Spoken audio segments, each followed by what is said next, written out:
Donc, toujours dans la continuité des messages, on va rester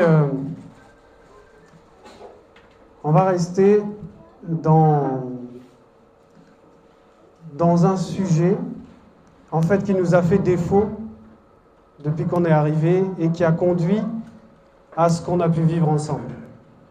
On va aller page 473 dans Bible, dans le livre de Mouta Tedi, par Mon Mon, orientation à l'ouverture de la sagesse.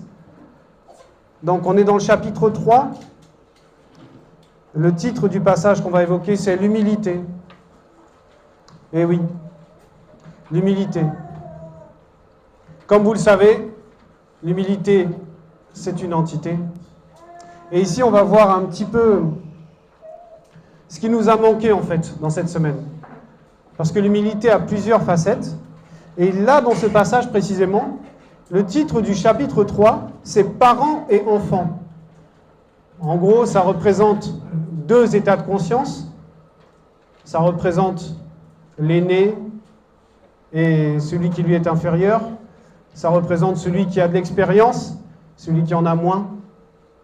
Et dans ce passage-là, dans ce chapitre 3, on a, comme je l'ai dit, le passage qu'on va évoquer, c'est l'humilité. Et si on regarde juste après, le prochain titre, c'est l'orgueil. Donc le contraire. Et après, c'est l'aumône. Ça veut dire que Mon Mon, là, va expliquer des notions qui sont profondes dans les relations qu'on peut avoir les uns avec les autres, mais surtout avec le verbe aussi. Comme vous le savez, l'homme peut, selon où on se place, peut être insignifiant et l'homme peut être inestimable. Tout dépend où on se place. Et Mon Mon va nous expliquer cela. L'humilité. Si on regarde la définition du monde, même déjà dans la définition du monde, c'est très profond. L'humilité, c'est quoi? Sentiment de sa propre insuffisance qui pousse à réprimer tout mouvement d'orgueil. On pourrait juste comprendre déjà là, dans la définition du monde, que l'humilité, c'est comme une arme en fait. C'est une arme qui permet de contenir tout mouvement d'orgueil, c'est-à-dire d'éviter un déplacement vers la vanité. C'est ça l'orgueil. C'est ça l'humilité. Donc l'humilité, c'est comme un vêtement pour l'initié. C'est comme une arme pour l'initié. C'est une façon d'être parce qu'il sait qu'il y a au-dessus de lui, plus grand, plus intelligent. Le verset 18 nous dit ceci. « Mon fils, virgule, agis avec douceur en tout ce que tu fais, et tu seras aimé de l'initié qui est agréable au verbe de l'Oba. » Point. Ça veut dire déjà que le fils en question n'est pas forcément déjà un initié, mais qu'il est sur un chemin d'apprentissage. Il est sur un chemin de connaissance, c'est-à-dire de connaître le sens des choses. Et quand Mon Mon là parle, il va dire mon fils, parce que lui, il va se placer en tant que père, c'est-à-dire en tant que guide, en tant que personne expérimentée. Voilà pourquoi ce passage même apparaît dans le livre de Mouta Tedi, parce qu'il s'agit de guider. Il s'agit de guider. Et quand on guide, c'est par la bienveillance. Et là, Mon Mon explique que le premier point, c'est d'enseigner l'humilité aux plus jeunes, à ceux qui ont le moins d'expérience, ceux qui ont besoin de comprendre le sens des choses. L'humilité. Agis avec douceur. C'est quoi cette douceur ici? En fait, cette douceur-là, c'est pas juste d'être doux avec les mots, d'être gentil, d'être poli. Ça, c'est une facette de la douceur. Mais la véritable douceur, c'est la douceur par rapport au verbe, c'est-à-dire par rapport au commandement. Être doux, on va prendre l'exemple du nom de Mon Mon. Mon Mon veut dire doux. Pourquoi Mon Mon veut dire doux? Une fois, je n'avais pas la révélation sur la signification, le pourquoi Mon Mon on va dire, s'appelle Mon. Pourquoi c'est doux? Je m'imaginais dans ma tête que c'était parce qu'il était gentil. Ça devait être une personne aimable. Et en fait, c'est pas ça. Parce que comme vous le savez, les noms sont donnés par rapport à soit des événements, en tout cas, c'est toujours par rapport à une facette spirituelle des choses. Mon s'appelle Mon parce que le Verbe a été doux avec son Père. Donc Mon sait déjà par rapport à son propre nom l'importance de savoir être reconnaissant, de reconnaître le sens des choses.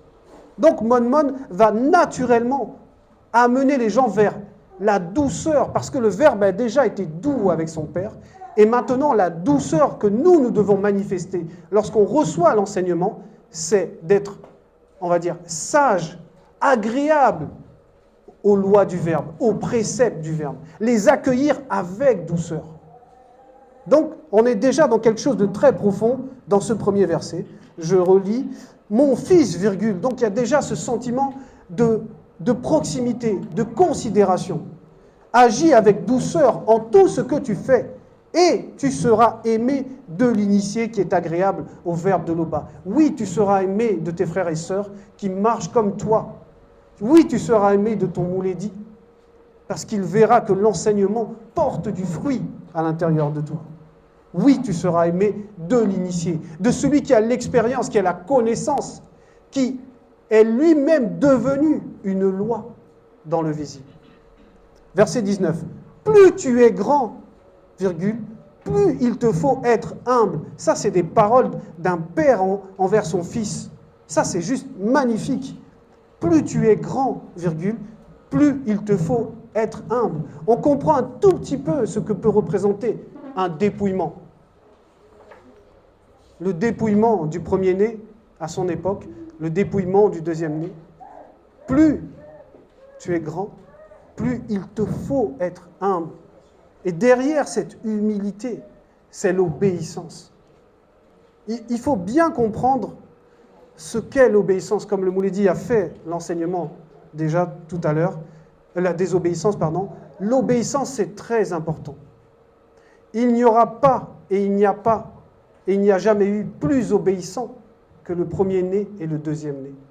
C'est en ça qu'on peut dire qu'ils sont fidèles, qu'ils ne peuvent se renier. Parce que l'obéissance, c'est la nature même des plus grands. Voilà pourquoi Mon insiste. Plus tu es grand, virgule, plus il te faut être humble. Il te faut savoir descendre. Il te faut savoir obéir. Virgule. Et devant le Verbe de Loba, tu trouveras grâce. C'est-à-dire que on va ouvrir la voie pour toi parce que tu es dans l'humilité, parce que tu es humble. Verset 20. Car grande est la manifestation de la puissance de Loba, virgule, et il est glorifié par les humbles. Donc là, on nous montre en gros deux échelles presque opposées.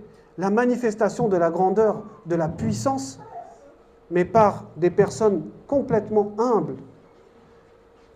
En gros, c'est comme si vous avez un pétrolier, vous voyez la taille d'un pétrolier, et le pétrolier, il est dirigé juste par un petit gouvernail. Ce petit gouvernail gère toute cette puissance qui se manifeste. Et là, ici, on nous explique que car grande est la manifestation de la puissance de Loba, virgule, et il est glorifié par les humbles. Ça veut dire qu'il n'a pas besoin de notre orgueil. On va dire Loba n'a pas de besoin, mais il n'y a pas dans le Verbe besoin que l'homme manifeste un orgueil, manifeste une forme de supériorité, alors que les entités sont bien au-delà de ce que nous pouvons imaginer, concevoir en termes de puissance. Et pourtant, vous ne les entendrez jamais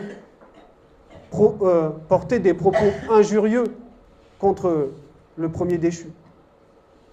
Parce que les entités savent qui elles sont. Donc l'humilité, c'est aussi de savoir qui on est. On le voit dans notre comportement.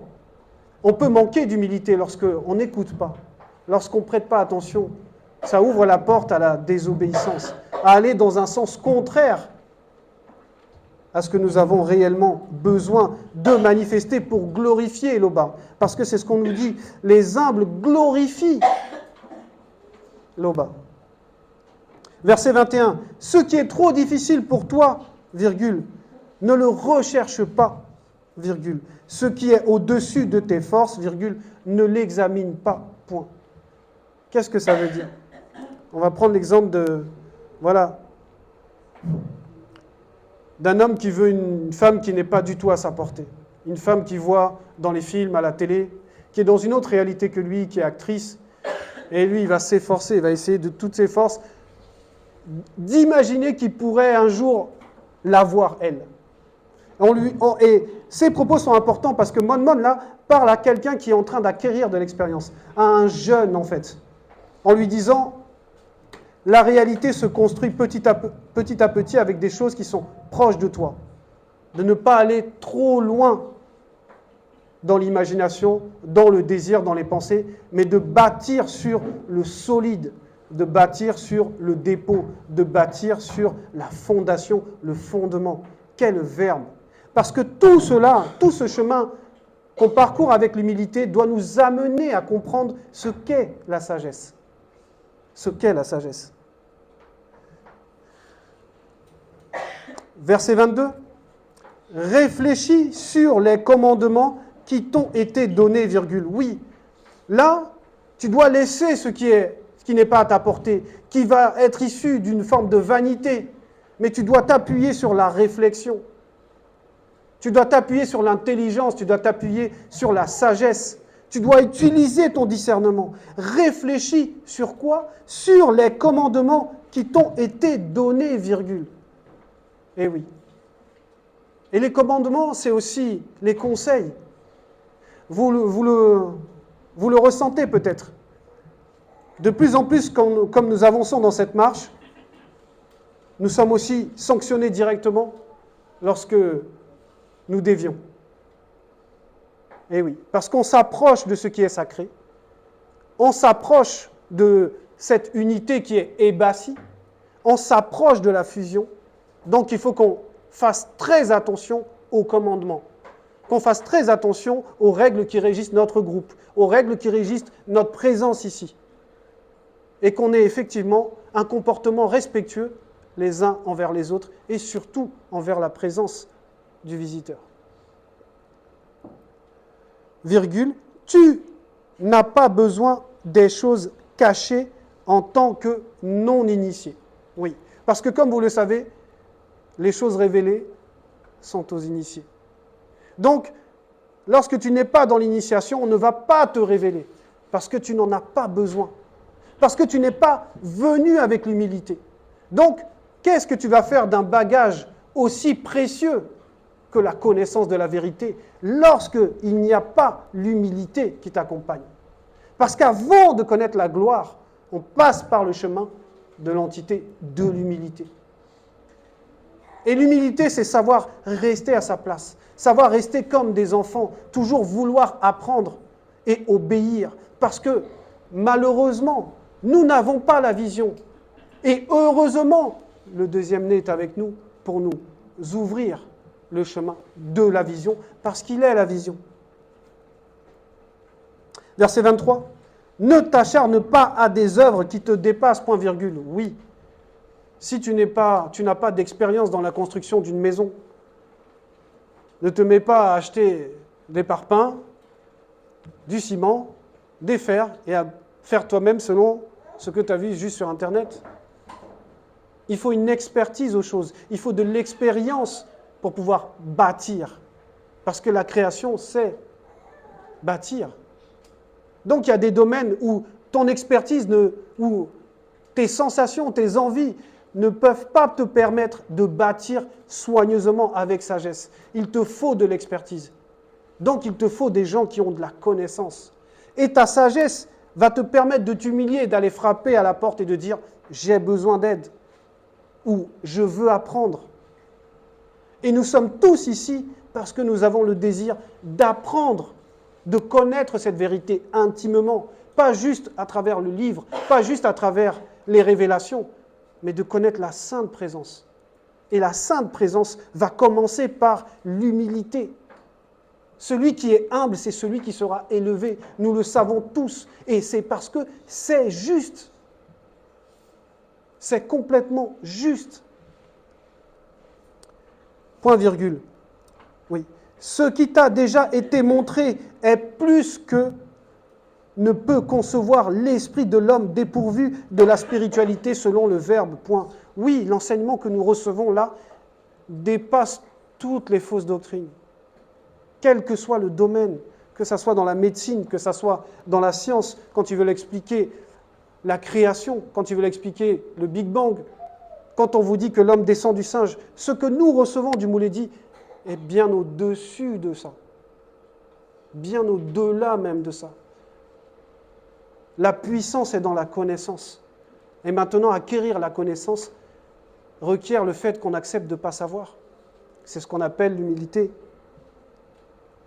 Donc ici, on nous dit que ne peut concevoir l'esprit de l'homme dépourvu de spiritualité selon le Verbe, effectivement, des non-initiés, ou peu importe, de gens qui sont, quelle que soit leur forme de spiritualité, la religion, quand on n'est pas dans la vérité, c'est qu'on est hors de la vérité. Parce qu'il n'y a pas de juste milieu. Il n'y a pas. Et nous le savons. Nous connaissons le camp dans lequel nous sommes. Et il n'y a pas d'autre ébassie que celle que nous sommes, nous, actuellement. Verset 24. Car beaucoup ont été égarés par leur spéculation, virgule. Leur imagination perverse ont faussé leur pensée, point. Oui. Ça, c'est un sujet très délicat, les pensées. On m'a posé la question, il y a quelques jours, c'est quoi la pensée? Et j'ai répondu directement de ce que je savais. Je lui ai dit, la pensée, c'est manifesté par l'être, le mouvement. Et Moto, j'ai pris l'exemple de Moto lorsqu'il a imaginé la femme. Et l'humilité m'a permis d'aller voir le Mouledi et de lui poser la question quand même. Même si j'avais apporté une réponse qui était fidèle aux enseignements que j'ai reçus, il fallait que je sache vraiment pour pouvoir réapporter la réponse. Et le Mouledi a ouvert ce que je n'avais pas bien saisi. Il m'a expliqué que c'était la manifestation d'un désir.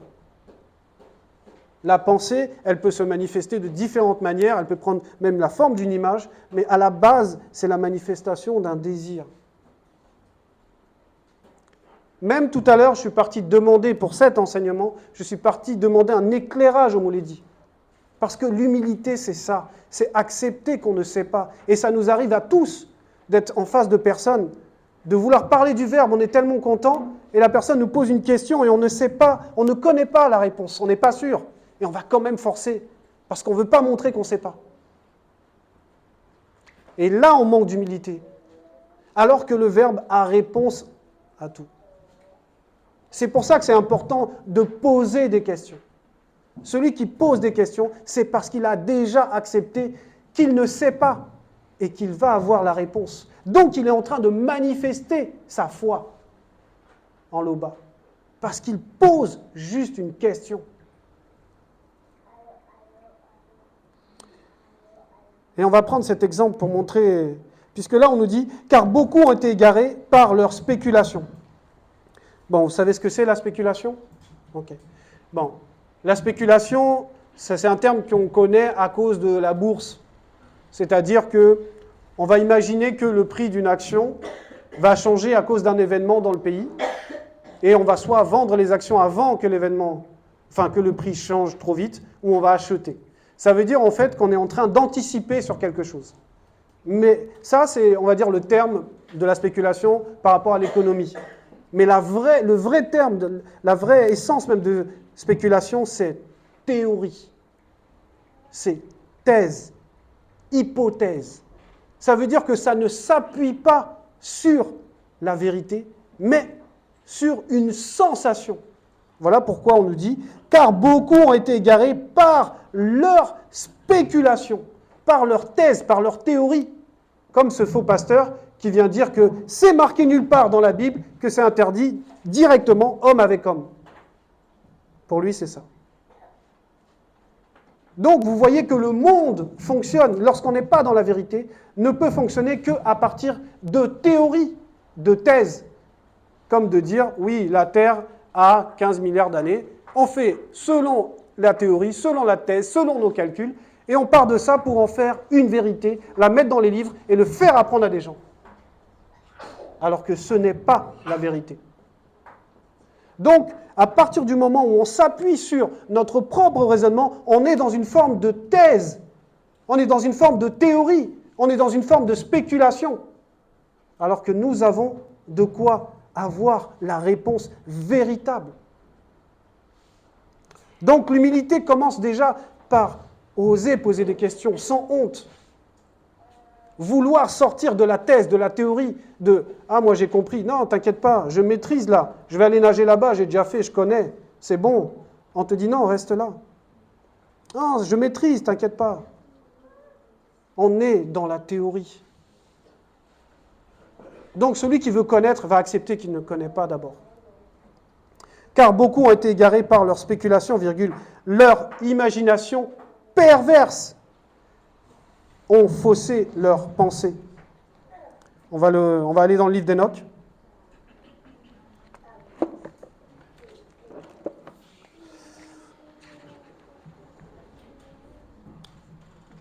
Voilà. Page 16, le livre d'Enoch, le verset, donc chapitre 1, verset 65, où il est dit ceci. « Et l'issue de cette union donnera naissance à une, entre parenthèses, nouvelle race, entre parenthèses, la manifestation de nos propres désirs, entre guillemets, rébellion. » Je m'arrête là parce que c'est vraiment ça qui est important. Beaucoup de personnes se demandent pourquoi elles ont des mauvaises pensées. Comme j'ai dit tout à l'heure, le Mouledi m'a expliqué que c'était la manifestation, la pensée, c'est la manifestation d'un désir. Et lorsque ce désir est mauvais, quand c'est de la convoitise ou quand c'est vouloir faire du mal à quelqu'un, c'est que c'est la rébellion qui se manifeste contre la loi du Verbe. C'est ça, la mauvaise pensée. Donc à chaque fois qu'on manifeste une mauvaise pensée, parce que nos yeux ont compris quelque chose, soi-disant, on va dire une spéculation, une théorie, une thèse d'une scène, on manifeste une mauvaise pensée, en réalité, on est en train de rentrer dans la rébellion contre le Verbe, mais sous forme de pensée, sous forme d'image. Parce que c'est issu de nos propres désirs. Et un désir mauvais va ouvrir la porte à la rébellion parce qu'il est naturellement opposé à la loi du Verbe. Comme vous le savez, même l'humilité nous l'enseigne, puisque Mouledi nous a expliqué cela. Quand on veut chasser des pensées qui sont mauvaises, on ne peut pas les combattre directement. Là, ce serait manquer de sagesse, de faire que d'y penser. Comment je m'en débarrasse? Comment je fais? Là, on est en train de les nourrir, parce qu'on les fait exister. Il faut les ignorer. Elles n'existent pas. Il faut les ignorer. Quand on met cela en pratique, certes, le mécanisme va prendre du temps. C'est comme apprendre à faire du vélo. Ça prend un peu de temps, mais ça fonctionne, parce que c'est la vérité.